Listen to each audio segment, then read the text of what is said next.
Making national headlines, President Trump turning up the pressure on Mexico now, threatening new tariffs until the country ramps up its efforts to stop the flow of illegal immigration across the border. Fox News correspondent Ray Bogan in Washington with more.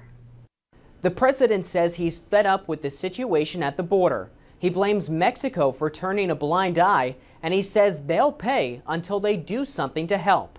President Trump airing his frustrations with Mexico on Twitter Friday, saying Mexico has taken advantage of the United States for decades, adding, quote, "Time for them to finally do what must be done," referring to the immigration crisis on America's southern border. And to back up his threat, the president has levied tariffs against Mexico that go into effect on June 10th. Those tariffs only get steeper as time goes on, sending a message from the White House that Mexico has to help or pay the price. We're asking Mexico to enforce their own laws. The plan getting rare bipartisan pushback with concerns over how the tariffs will affect American companies. This is a policy that's going to lead to stagflation, higher prices for Americans for food, and also less jobs as American manufacturers are intertwined with Mexico.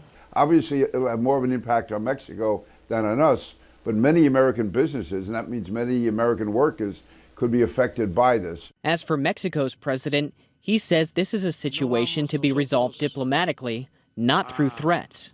All conflicts in bilateral relations must be faced and resolved through dialogue, through communication. The use of coercive measures does not lead to anything good. Mexico says it has sent trade representatives to Washington to discuss the tariffs and the situation at the border face to face with U.S. officials. In Washington, Ray Bogan, Fox News.